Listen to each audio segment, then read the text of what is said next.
Where were you born and where do you reside today?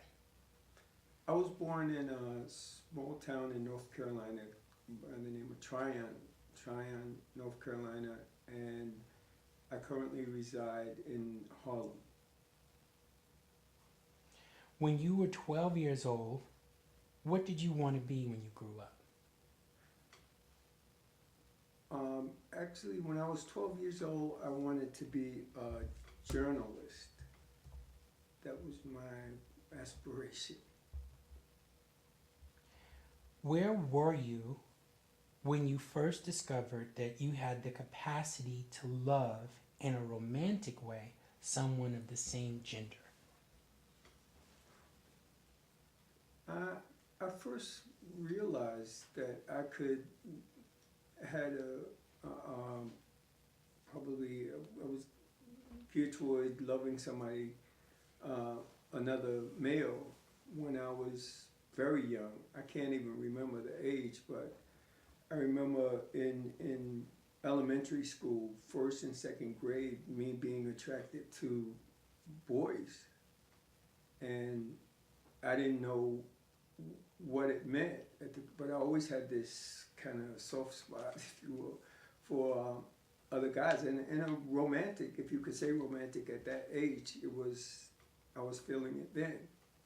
So, where were you when, I guess, not as a kid, or maybe even as a kid, but can you recall like a moment in school where you just knew, or can you think back where you were when that really became evident to you? Okay, when I became aware of my feelings toward another male, I first remember it happening actually even before school age. I must have been maybe 5. I can remember having feelings towards actually an adult male, um, who was just a neighbor. He was a neighbor, but I was feeling to be around him a lot, and he engaged me a lot, and like played with me a lot, and um, I remember feeling like, oh, in some way, somehow, I want to be with and around this man, and it was kind of a romantic feeling. Think about yourself at present. What gives your life meaning and what makes life worth living for? I think what gives my life meaning at this present time is the ability to um, use myself, or to be used myself to help other people. And I look at that as just me being an instrument, kind of to help people because of some of the things that I've gone through, and I know how they made me feel and what it did to me, and now I'm able to kind of help somebody else who may be going through something. So that makes me feel good. What makes your life worth living for? I think the same thing. I think that same thing makes it the ability to connect with people and kind of use the God in me to to help other people, makes my life worth living. That's what does it for me. What if you met Jesus in person? What would you say or ask him? Ooh.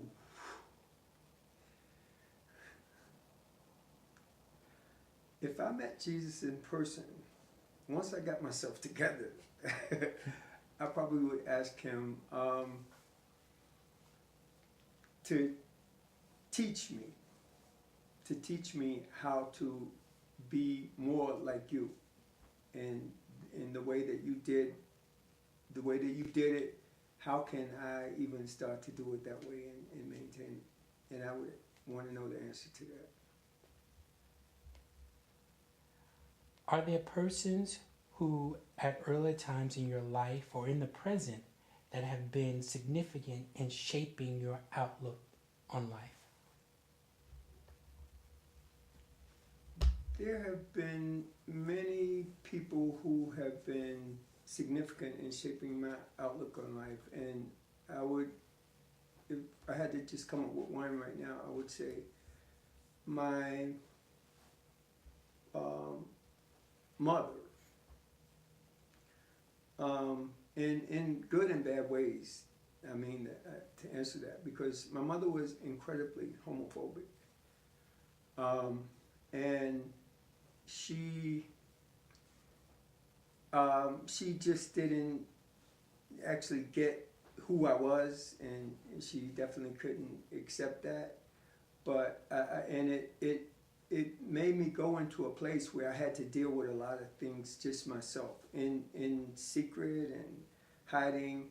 And in that place, though, I came up with a lot of answers, and a lot of those, some of those answers kind of got me in trouble later, but at least I was able to kind of figure it out to where I'm able to stand in the spot that I stand now is because of what I had to deal with in dealing with my mother. So she was most significant in that, I would say. What were the taboos in your early life?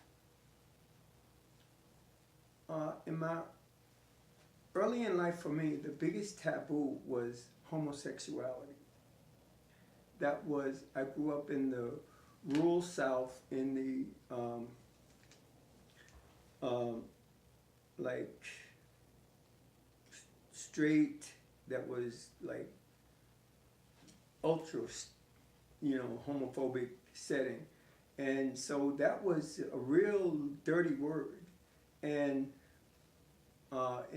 also I grew up in Jim Crow South, which was, being being black and being black was kind of taboo because it was a lot of things that you couldn't do, that I couldn't, like, for instance, I grew up in a time, and when I tell people this, they don't, they're like, wow, you're that old? But I mean, in Jim Crow, that we couldn't actually try on shoes in the same place that white people tried on shoes. That we had a little small area where we could go, and if you wanted to buy shoes, you selected there, and those shoes were put, if you didn't take them, they were put right back there. They weren't mixed up with the larger place where the white people could try on shoes. So I would say being black was kind of a taboo, but homosexuality was the biggest. Can you indicate how the taboos in your life have changed? And now, in those taboos of homosexuality has actually, I've seen it change tremendously. Like, it's not so taboo now, and I can actually sit here and say, yeah, I am a same gender loving person, homosexual, however you want to describe it. I can actually attest to that. Now I can state it and say it and feel good in it and not be ashamed or have fun. So that has changed drastically. What are the taboos now? Now, I would say now, to describe a taboo that's happening now, well, for me, it's one thing is my relationships with my family. It's kind of, they still, I still struggle to kind of overcome where we are with that. They accept me, but they don't. I'm included in a different kind of way into the fold of the family. I'm not, I don't really know how to explain it, but it's definitely, my homosexuality still is a taboo within the family, even though we could talk about it and they love me, but I definitely get a distinct difference in feeling from the other people, other members of my family that I see they have to deal with. What relationships or groups are most important as support for your values and beliefs? As far as my values and beliefs, I think the most important people is my friends. I have a very close-knit group of friends who we support each other in everything because we've had similar experiences in life, especially with dealing with our families and so we get it and we support each other in that. So that is the most significant group interaction I have is with my friends.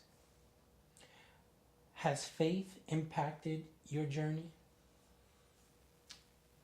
As far as my journey goes, I would say faith is everything. Because before I could even see things happening, I had to start to believe that they would, and kind of get an idea as to why things would happen.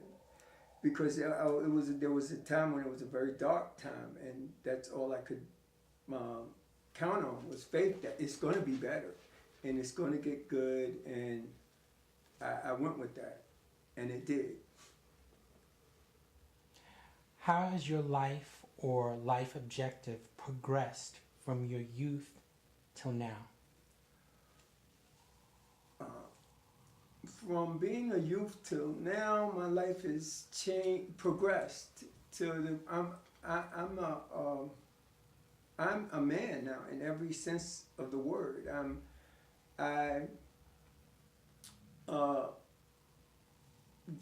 Growing up and before I was very insecure, because of this whole homosexuality thing had me beat down into the ground.